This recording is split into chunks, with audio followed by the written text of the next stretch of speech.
Ouais. Bon, alors, écoute, il y a, il y a deux, trois choses auxquelles j'ai réfléchi depuis la dernière fois. Donc, c'est quoi notre sujet aujourd'hui? C'est Alors, le sujet, c'est la guerre. la guerre. C'est simple, hein. D'accord. Comme tu dis, c'est ce qu'il y a de plus C'est simple. simple. Voilà, c'est ce qu'il y a de plus simple. Ce qu'il y a On de va plus simple. commencer par Je me là. souviens Après la de, vérité, la guerre. Voilà. je me souviens de Michel Rocard un jour dans une réunion au Sénat. On était avec Ouais, une délégation de plusieurs et qui avait dit, mais écoutez, si vous voulez, si ce que vous voulez, c'est la guerre, c'est ce qu'il y a de plus facile. On y va de toute façon. voilà, mais c'est ça. Hmm. Et j'avais noté une fois dans un écrit quelconque dont je me souviens pas, mais c'était euh, l'incapacité qu'on avait d'aller vers quelque chose de plus complexe comme la paix, quoi. Tu vois. Ouais, ouais, ouais, C'est ça le truc. c'est Mais ça. c'est vrai que je me disais, il y avait une question depuis la dernière fois qui avait pas de lien avec la vérité, enfin, etc. On s'était un peu dit que on reparlerait de la vérité sous l'angle de est-elle donnée, est-elle reçue, est-elle acceptée, est-elle, tu vois, etc. Bon, donc ça n'a vraiment pas de... Mais je me disais que il n'y avait pas tant de lieux que ça, en fait, pour dire ce que l'on espère, toi et moi, et puis les autres, peut-être protestants libéraux, etc.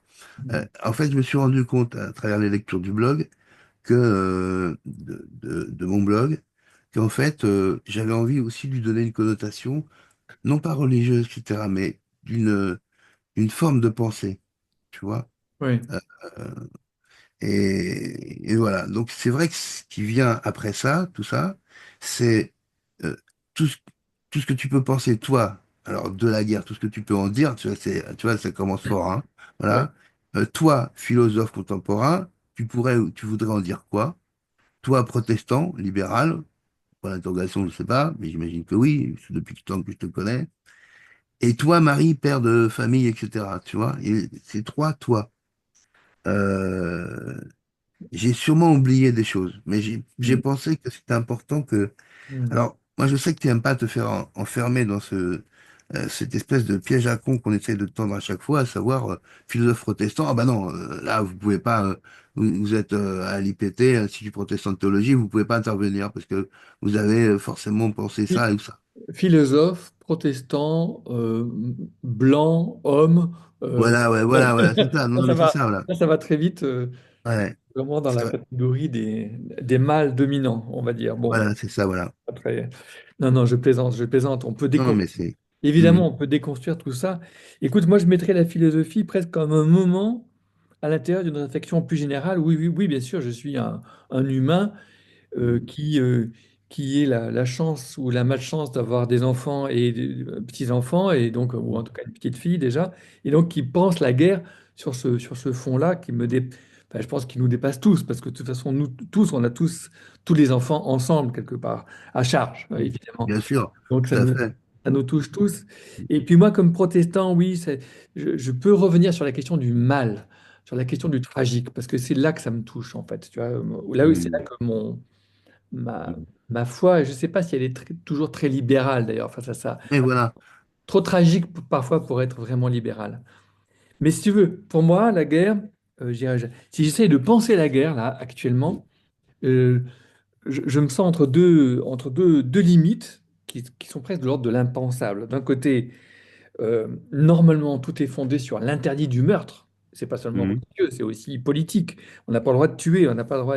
Pour moi, c'est l'impératif c'est l'interdit du meurtre. Et dans la guerre, ça se retourne par un truc monstrueux en commandement de tuer et de hmm. mourir. Là, il y a Exact, ouais. une mutation on va dire humaine, anthropologique, mais aussi du coup politique. Tiens, quand Jésus dit pardonne-leur parce qu'ils ne savent, car ils ne savent pas ce qu'ils font, vraiment le Hmm, meurtre, c'est par excellence là où on ne sait pas ce qu'on fait. Et donc, hmm, lorsqu'elle devient un ordre collectif et massif de tuer et de mourir, c'est vraiment, on ne sait plus où on en est. Là. On fait ce qu'on ne peut pas imaginer.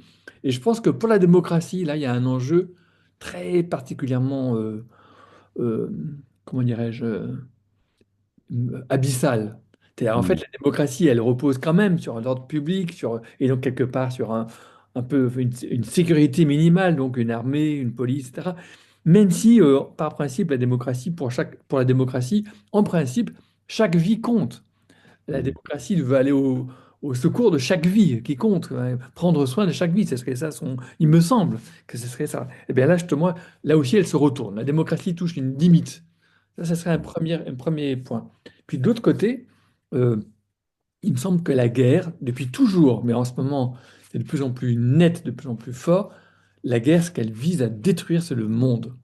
Le monde Mm. comme un monde commun, tu vois. C'est Mm. le fait Ouais. qu'il y ait un espace commun, le fait qu'il y ait, et avec bien sûr la guerre nucléaire, on peut désertifier le monde, on peut exterminer la pluralité des vies, des formes de vie, des formes de culture, des formes de société. Bref, c'est la fin d'un monde, en tout cas la fin, c'est peut-être pas la fin du monde, mais la fin du monde.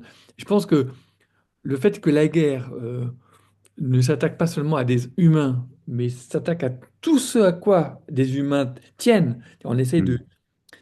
On essaye de les déraciner pour en faire des animaux qu'on déplace. Il faut les arracher à leur monde n'existe plus. Enfin, tu vois, tous ces déplacements de population aujourd'hui, par exemple, pour moi, c'est une attaque du monde, quoi, du monde, parce que le monde vivant, ben, c'est des racines, c'est des attachements, c'est des formes de vie qui sont liées à des habitats, tout ça. C'est tout ça qui est détruit.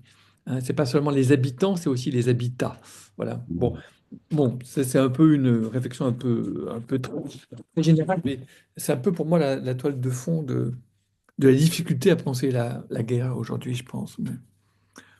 Mais, Alors, oui, non, qu'est-ce que tu non, voulais dire? Ouais. non, Non, parce que j'ai un copain qui est en train de devenir un ami comme ça. Alors lui, il a un truc qui m'énerve, vraiment, tu vois, qui m'énerve vraiment, quoi. Il n'y aurait pas de militaire, il n'y aurait pas la guerre. Bon, ça, voilà. vous n'avez pas Et de si, militaire. Ah oui. voilà. Et si les mecs avaient pas envie d'aller tuer, etc., ça marcherait pas, leur truc. Donc, il part du principe que les militaires sont des gens qui sont passionnés par la guerre, quoi. Ah oui. Oui, Tu c'est vois, et il y a un truc qui est, on a, à mon avis, il y a des conflits plein la terre, hein, plein le monde, là, voilà, partout. Mais on est particulièrement sensible, je pense, à deux oui, choses, et je parle pas du Congo, mais tu pourrais en parler, mais oui, l'Ukraine et bien sûr le Moyen-Orient, quoi, aussi. oui. Et c'est vrai qu'on est, et là, je sens qu'il y a des tensions qui sont, je parle au présent volontairement, hein, parce qu'après tout, hein, il y a des tensions que je n'aurais pas cru possible il y a simplement 2 ans ou Mhm. 3 ans. Tu Oui, vois. oui. Je vois autour de moi des gens qui sont finalement des va-t-en-guerre Mhm. au prix de pas mal de choses, quoi, en fait, hein, de toute une pensée je leur, que je, que je leur donnais, quoi, tu vois. Mhm. Alors ça, c'est une question très présente, tu vois. Je fais une question d'actualité, mais Est-ce que... évidemment, il faut qu'on aille dans les deux choses, quoi. Non, non, mais tu as raison. En fait, c'est intéressant parce que ce que tu dis, c'est d'un côté, il y a des va en guerre et de l'autre côté, des gens qui pensent qu'il n'y a que les armées Voilà. enfin, que les soldats que les guerriers Voilà, ouais. qui font la guerre et que sinon, s'il n'y avait pas de guerriers, il n'y aurait pas de guerre. Mm. Et en plus, les va en guerre et les guerriers ne sont pas toujours les mêmes en plus. Mm. Je pense Ouais, que c'est ça. c'est ça que tu veux dire, c'est que parfois, c'est Ouais. Mm. même très éloigné, en fait, justement. Mais je pense qu'en fait, on sous-estime la profondeur, l'ampleur, l'amplitude des logiques qui mènent à la guerre. Le fait qu'on est tous, on est pris dans des vagues énormes et que on le voit bien dans l'histoire. Quand la vague de la guerre est en train de monter, tout le monde se laisse prendre. On voit bien l'histoire de Jean Jaurès, enfin, etc. Peu à peu, ça submerge tout, quoi. Les grandes simplifications manichéennes générées par les guerres se submerge tout le monde. Donc il faut être très averti de ces logiques pour tenter d'y résister. Ouais, j'en désigne deux ou trois si tu veux, auxquels Après, on reviendra peut-être sur le cas de l'Ukraine, Mm. de la Palestine, Israël et même du Congo, parce que c'est aussi intéressant. Euh, Première logique de guerre, moi je dirais le désir, ça me vient de Semel, S-I-2-M-E-L, qui, dans un petit livre intitulé Le conflit, tu vois, c'est quelqu'un qui est mort en 1918. Et dans un petit livre intitulé Le conflit, il disait il y a la violence se déchaîne dans les moments où la société veut revenir à l'unité. Il y a trop d'écart, il y a trop de discordance dans la société, elle veut refaire l'unité, et en faisant l'unité, elle expulse Oui. ce qui n'appartient pas à l'unité. Donc là, il y a une. Et du coup, ce retour à l'unité est une manière de se rassembler, de s'organiser, de s'ordonner. Et en fait, ça fait d'un peuple une armée, en quelque sorte. Tu vois, c'est une manière. Ouais. Ça, Mm. c'était une première figure. Une deuxième figure, c'est Lévi-Strauss qui disait qu'en gros, avec l'accélération des échanges et de l'ouverture généralisée, il n'y a plus de frontières, sentiment d'uniformisation. Les sociétés ont besoin de se protéger, de refaire des frontières, refaire des remparts, refaire des sécurités, et ça crée une sorte de balkanisation armée, en quelque sorte de défensive. Bon, ça quelque chose de très intéressant, et je pense que aujourd'hui, avec la mondialisation, c'est très étonnant, mais on dirait que la mondialisation a accentué les balkanisations, si tu veux, là Mm. en Mm. petite entité. Ouais. Bon. Et puis, une troisième idée qui m'est venue, c'est la lecture de Georges Bataille, qui disait Mm. en fait, là où il y a des énormes accumulations, eh ben, il y aura des grandes destructions. C'est tout simple. Mm. Une, Ouais. une société hyper cumulative, eh bien, où il n'y a pas beaucoup de destruction, vont vidanger leur accumulation par des grandes destructions. Et donc, en fait, voilà, ça fait des destructions. Les grandes entreprises, enfin, le capitalisme est contemporain de grandes entreprises de destruction parce que c'est une société qui fait beaucoup de stock, on va dire. Ça pourrait être Mm. ça. Alors, je sais pas, pour revenir à l'Ukraine, moi, je pense qu'il y a eu justement une période où l'Empire soviétique tout entier s'est balkanisé. Mm. euh, et puis, quand même, il y a des logiques impériales qui résistent. La Russie n'est pas encore un pays qui s'est stabilisé dans des frontières limitées. Il y a un rêve d'empire, un peu Mm. comme les États-Unis de Trump, hein, avec Ouais, bah ça c'est. le Panama, du Groenland, de je sais pas trop quoi. Mm. Mm. C'est là qu'on voit qu'il y a encore des puissances réellement, tranquillement impérialistes, comme on croyait que ça n'existait plus depuis Napoléon, je dirais presque. Enfin, non, j'exagère, mais depuis Bismarck, depuis enfin, les grandes tentatives où l'Empire anglais. Enfin bon, là, il y a des grands. Voilà. Euh, alors là, il y a une première voilà, tension entre nationalisme et empire, entre nation et empire. Je pense que c'est deux logiques différentes. Il y a empire à partir du moment où on accepte qu'il y a plusieurs langues, plusieurs religions, etc. Mais si on veut en même Mm. temps imposer un empire, mais en même temps imposer une seule langue, une seule religion, ce qui est un petit peu le souhait visiblement de Poutine, bah, un empire nationaliste, c'est une monstruosité. Voilà. Et c'est ça le problème, je pense. On n'a ni la cohérence d'une nation, ni le pluralisme de l'empire. Et sur Gaza et la Palestine, on a presque là aussi, enfin, moi je pense que c'est deux sociétés sur le même territoire, avec d'ailleurs des récits, des mythes différents. Enfin, ça part de lectures. Là, il y a un théologico-politique très fort, hein, d'ailleurs, je pense, Voilà, pour le coup, oui. Mm. notamment chez Israël, en Israël, dont ils ne sont même pas conscients. Enfin, je pense que ils veulent pas faire enfin, apparemment, ils ne font pas de théologie, mais en fait, c'est fondé sur quand même quelque chose de très théologique, bon, et pas assez, justement, pas assez politique. Dès qu'on est dans le politique, on, dès qu'on est dans du politique, on essaye de penser avec ceux qui sont là, de manière à ce que le plus petit n'attaque pas le plus faible n'attaque pas le plus grand protège le plus faible, et forcément, il y a du pacte. Il y a du politique, Mm. il y a du pacte. Là, il n'y a Mm. plus de pacte parce que le fort veut une sécurité totale. Ben, donc, du coup, il faut aller jusqu'à la destruction totale des faibles. C'est ça qui, je pense, est un énorme problème je dirais de faiblesse constitutive de toute approche politique de la question. Surtout si en face, il y a une conception, celle du Hamas, qui est très peu politique quand même, en fait. Enfin, c'est à voir, mais on n'a pas vu encore la démarche proprement politique du Hamas. Politique au sens Mm. fait avec ceux qui sont là, dans des compromis, dans des négociations, Oui, c'est clair. Ouais. dans du pluriel, on va dire, dans du Mm. pluriel. Ils sont pas dans le. Ouais. Et puis alors, le Congo, là, c'est vraiment une guerre des capitalismes, enfin, qu'ils soient chinois, occidentaux, etc., autour autour des métaux, des métaux du Kivu, avec depuis 30 ans maintenant des déplacements de population. On en est peut-être à 1, 2, 3 millions de morts. Euh, Mm. je ne parle pas du génocide du Rwanda, mais du Mm. second génocide, du génocide secondaire, du lent génocide de toutes ces populations qui n'ont cessé d'être déplacées par des groupes armés qui ne cessent de piller toutes ces ressources minérales. Et donc là, actuellement, qui sont armés par le Rwanda, parce que le Rwanda, qui exporte le coltan et tous le nickel, enfin tous ces produits, n'en a pas dans son sous-sol. En fait, il le prend à côté, il le pille à côté Mm. pour le vendre. On est dans une situation absolument atroce.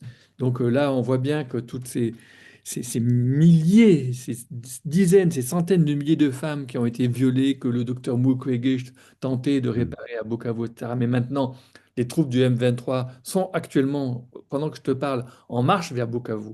Elles ont déjà pris Goma et elles vont vers Bukavu. Donc elles sont en train de contourner tout le lac Kivu, qui deviendrait en ce sens-là tout un grand lac rwandais. Bon, je ne Mm. sais pas comment ça va se terminer parce que ça va très mal. Je veux dire, la guerre, elle est là, quoi. Elle est là. Mais le Oui, problème, voilà. c'est qu'il faut sentir, là, quand je parle du Kivu, je sens que la guerre, elle est alimentés par nos addictions. Nous avons besoin de nos téléphones portables, nous avons besoin de nos ordinateurs, donc nous avons besoin de métaux qui sont à 80% dans le sous-sol de la République démocratique du Congo, où Mm. les puissances du monde entier vont les piller. Et sans quoi, nous, la transition écologique par les batteries électriques, elle s'écroule s'il n'y a pas les métaux qui viennent du Congo. Oui, Tu vois, donc c'est lié, les guerres sont aujourd'hui aussi liées à des économies tout entières qui sont des économies qui sont dans une sorte de logique infernale d'addiction dans laquelle il nous en faut de plus en plus, mais mm. jusqu'où? Jusqu'à la fin de ce monde. Et en tout cas, pour le moment, il y a des populations qui sont massivement déplacées à cause de nos addictions. Il faut le Mm. sentir. Mais ça, tu te rappelles sans doute pas de ce passage qu'on avait fait à Thésée tous les deux. Oui, On avait passé une semaine ensemble comme ça à Thésée. oui. Et c'était Daniel de Montmollin qui expliquait tu sais, le principe des pyramides, la Ah oui, construction des oui. pyramides, Oui, avec ce fameux ciment à froid, quoi. ouais, c'est ça, oui. Béton à froid, je sais plus. Ouais. Et quand je t'avais posé la question, mais alors pourquoi on fait pas du béton à froid, puisque ça coûte si cher en énergie, etc., tu m'avais répondu à ce moment-là, mais c'est il y a un moment, hein, il y a une quinzaine d'années peut-être. Mm, Euh, Tu m'as dit, mais le problème, c'est que les conflits actuels pour ce béton-là, on mm, les connaît. Et si on change la donne, on ne mm. connaîtra pas les nouveaux conflits, on sera moins adapté aux nouveaux conflits. Ah, Ça va, quelle ça va impliquer des changements sur notre politique, sur tout, enfin, tout un Mm. tas de choses, quoi. Ouais, ouais, Ça ouais, a ouais. marqué, ça, quand même. Ouais, ouais, j'avais oublié, mais oui, il y a des. C'est sûr on tient à nos addictions et on dit non, mais on va te remplacer par autre chose. Non, non, on tient à ces Mm. addictions-là, quoi, à C'est ça, voilà, ouais. ces formes-là. Ouais. J'avais un, Mm. j'avais un échange justement avec Christian, que tu connais, mais c'est bien, moi j'ai envie de parler comme j'ai envie de parler comme ça Oui. sur le podcast, quoi. Où lui me disait, mais euh, lui, il est encore avec un vieux, comme en Nokia, etc. C'est pas un Android, c'est rien, tu vois. Oui. Il dit, mais on veut me convaincre que j'ai besoin d'un Android, mais j'en ai pas besoin. Je n'en veux pas, j'en ai pas besoin. Mm. Il est avec ce Nokia, tu sais, qui mettent sous les rouleaux compresseurs et qui résiste encore, quoi, tu Ouais, vois. ouais, ouais, ouais, ouais. De ce point de vue, il est très drôle, quoi. Ah oui, mais C'est... c'est sûr que c'est des formes de résistance qui Oui, deviennent rares, mais qui sont très importantes. Ça, j'en ah suis, oui, oui, tout à fait, c'est une forme de résistance, tout à fait, ouais. je suis vraiment convaincu. Ouais. Et ça, c'est... Alors, tu vois, si les philosophes essaient de penser la guerre, ça donne pas des choses très, très... Enfin, si, c'est intéressant, hein, mais peut-être un de ceux les plus... Il y a quelques philosophes classiques, tu vois, Hobbes, Kant, Mm, qui essayent de penser la guerre. Alors, pour Hobbes, c'est justement l'idée que le... il y a... on est dans du politique dès lors qu'il y a un pacte entre, entre le fort et le faible, un pacte de protection dans lequel le fort protège le faible et le faible n'attaque pas le fort. Mais ça suppose que le faible puisse attaquer le fort. mm, Et aujourd'hui, avec les moyens techniques de protection incroyables, c'est ça, les révolutions technologiques font qu'il y en a qui ne craignent absolument plus rien des autres. mm. Donc, Ouais. ils sont juste trop forts, ça veut dire trop protégés. Ça veut dire bien sûr, ils peuvent tuer, mais surtout, on ne peut rien leur faire. Et Mm, là, c'est la fin du politique. Ce progrès technique, entre guillemets, signifie l'effondrement du tout politique au sens de Hobbes, hein. Bon, donc, c'est vraiment quelque chose de, je crois, très grave. Euh, Kant, alors lui, il a une conception, c'est l'époque des Lumières, si tu veux, c'est une époque optimiste. Il dit, moi, finalement, la guerre, c'est pas si mal que ça, parce que Ouais, la discorde aide l'humanité à se disperser à la face du monde. Les gens vont plus loin. Mais ça suppose un monde très grand dans lequel on peut toujours ouais. aller ailleurs, si tu veux. Ça va, c'est typique du XVIIIe siècle, si tu veux, de l'âge des colonies, tu vois. Bon. Euh, Ceci dit, il dit quand même que la préparation de la guerre crée des tyrannies, on va dire. Bon. Et puis il dit aussi que la guerre fabrique plus de méchants qu'elle n'en supprime. J'ai beaucoup aimé cette phrase. Mm. La guerre fabrique plus de méchants. Et puis quand même, il y a une éthique de la guerre où il dit qu'il faut conduire la guerre de manière à ce que la paix soit ensuite possible. Mm. Et c'est là qu'on se dit, les guerres d'aujourd'hui, elles se fichent complètement de savoir si la paix est ensuite possible, parce que en gros, les gens qui conduisent la guerre aujourd'hui, de toute façon, ils- ils- ils vont direct tout droit à la fin du monde. Il n'y a pas de... Après eux, le déluge. Ils Ouais, ne pensent voilà. pas à Mm. l'après. Ils ne pensent pas aux générations d'après. Ils ne pensent pas aux enfants de leurs Ah, victimes. ça, c'est un truc terrible, hein. C'est quelque chose de terrible, ça. C'est C'est. horrible. Et ils pensent, ils utilisent la force comme s'ils seraient toujours les plus forts. Mais Mm. la roue va tourner. Personne n'est le plus fort pour toujours. Ça veut rien dire. Et surtout pour la génération d'après, etc., etc., toujours. Mm. Voilà. Donc là, il y a quelque chose de très, très malheureux. Et je pense que Kant, quand il dit ça, il est très sage, quoi, tu vois. Il dit quelque chose qui est vraiment très, très important, je crois. Donc, ça, c'est la pensée classique. Je pense que maintenant, on n'est plus à l'âge de la pensée classique parce que on est dans des guerres beaucoup plus graves, beaucoup plus tragiques. D'abord, les États eux-mêmes deviennent fous. Mm. Des États étaient les lieux d'assagissement. Il y avait un peu de raison, en quelque sorte. Là, les États aujourd'hui sont fous. Enfin, l'État nazi était fou. L'État soviétique, il est fou, hein. C'est Castoriadis euh, qui avait écrit, juste avant la chute de l'Empire soviétique, un livre disant que voilà, l'Empire soviétique, il est animé par la force pour la force. Et donc, il- il ne peut que... Il a besoin de la guerre extérieure pour...